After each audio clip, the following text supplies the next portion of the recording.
West African group ECOWAS appears to have selected an undisclosed D-Day for a potential military intervention in Niger following a coup there last month. The bloc is hoping to reinstate ousted President Mohamed Bazoum.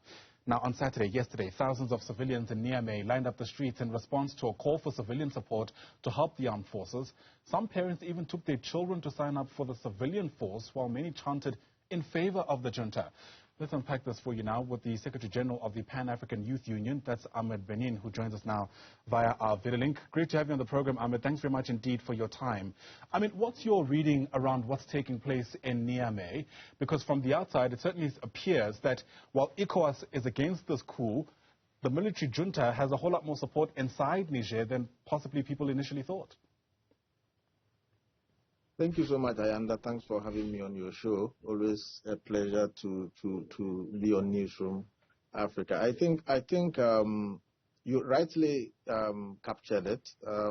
There's a serious disconnect between the authorities of ECOWAS and the population on the ground, and I think that it will be important for ECOWAS itself to evaluate a couple of actions.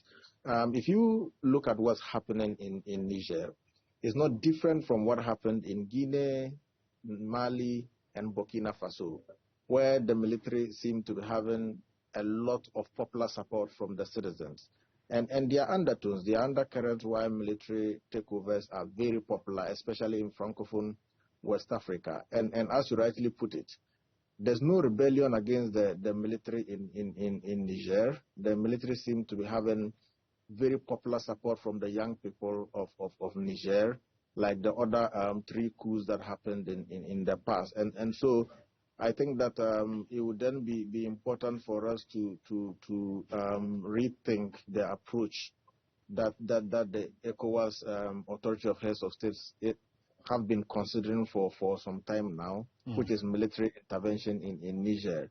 Because at the end of the day, you would realize that the citizens themselves would rally behind the army, and it will be really a discomforting situation if there's an intervention. Yeah. What does this reconsidered approach look like for you in a context where I'm sure you'll agree we all have an interest in defending the principles of democracy? Because part of the concern here is that military change through undemocratic processes can't be seen to be celebrated, lest we get down the slippery slope.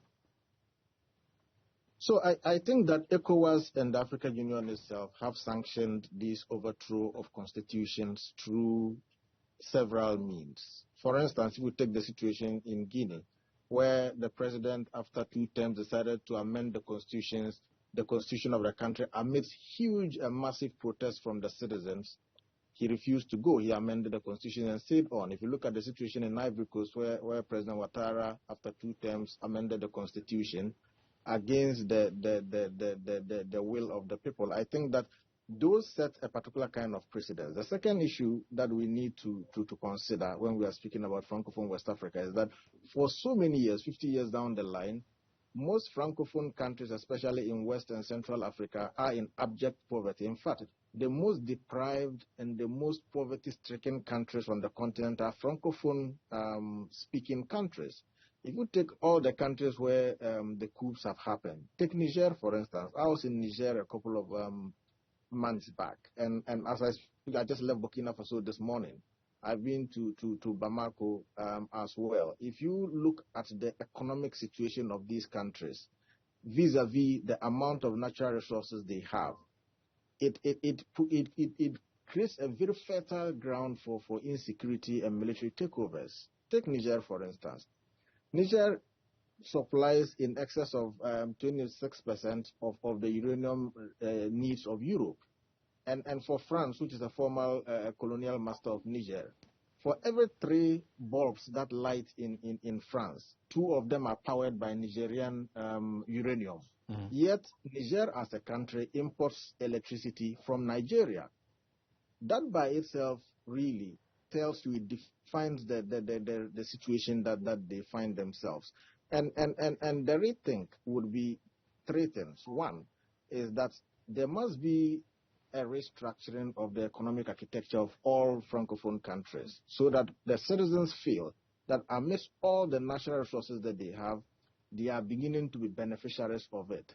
Second is that all the colonial pacts that have hindered the growth of small businesses and indigenous businesses across the Francophone West Africa and Central Africa must be abolished, because it cannot be the case that you have a country that's independent, some of them independent for over 50 years, and yet everything that they do, the entire governance structure, is predetermined by someone sitting in Paris. I think that it's very unacceptable. The third thing, and this is what African government must take seriously, is that they must not be seen to be heads of states that protect themselves. They must be seen to be a reflection of the aspirations of the population and the aspiration of the majority of citizens. Niger is not an isolated incident. Why do you think that the issue in Burkina Faso didn't create all these intervention measures? Why do you think Guinea? Why do you think Mali? Is it the case that those heads of states were less heads of states within the ECOWAS community? Or these were less important countries within the ECOWAS community? Why is Niger a unique situation? And the reason is simple. They have the largest uranium deposits being mined now in the sub-region. And you know, amidst all the geopolitical issues that are coming up, uranium is seen as a security emergency. Right. And therefore, those that control that would want to manipulate the system in order to attack. And I can tell you that the attack, what ECOWAS is discussing is not an ECOWAS decision.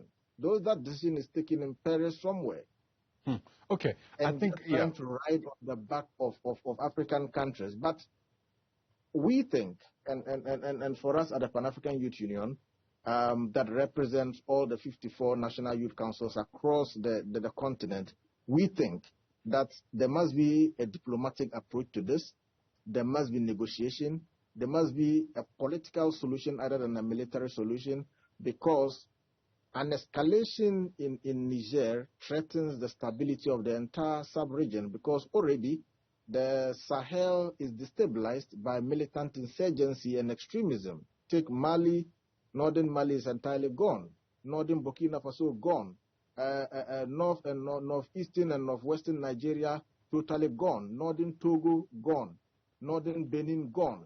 You cannot be talking about military intervention when we cannot marshal ECOWAS forces to confront militant insurgency. And if you look at all the takeovers, they've been a premise where all of them have complained of the increasing incidents of insurgency and extremism, where communities are being overrun by militants, sponsored by who we don't know, because those militants have got more sophisticated weapons than the conventional armies.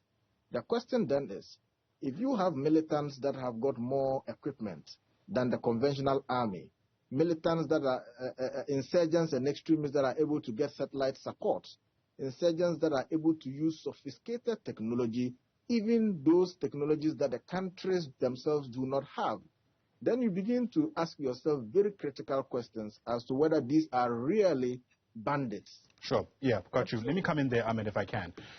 Those, of course, who are critical of President Bazoum will, I think, sympathize with your sentiment. This idea that this is a president who's mostly been a mouthpiece for the West and has acted accordingly. But the question that emerges still is, to what extent a military takeover helps us meaningfully address some of those issues? As you've already pointed out, this is not a first for Niger, but yet here we are still. And the question that you need to ask is, why is it that military takeovers are popular within citizens? There are two simple reasons. One, deprivation and lack of confidence in the political system. Why lack of confidence? Because the political systems do not reflect the aspirations of the citizens that they lead. And you see, legally, what is democracy? What is legitimacy? Legitimacy, be it civilian or military, is derived from the people. When majority of the people begin to support a particular system, it means they legitimize that particular process. The question is, do we have a situation whereby the civilian rulers have got that legitimacy from the people? It doesn't seem so, because if you have legitimacy from your people, a military action cannot survive because the citizens will rise in your defense. Now, You also made a very important point, and I think that all of us are firm believers in the rule of law, in democracy, and the power of the people. Now, if you believe in democracy and the power of the people, what it's telling you is that the Western idea of democracy seems not to be working for us. I was in Burkina Faso last week. I had an opportunity of meeting the leader of the transition, Captain Toure. Now, if you look at the amount of support that the military regime has in Burkina Faso vis-a-vis the narrative outside the country, you begin to question yourself whether these are really issues to consider. And so, we cannot then be saying that in the name of democracy, citizens should be living in abject poverty. When you give them no option, they would find alternatives and solutions, whether legal or illegal. And that is the situation that we find ourselves now.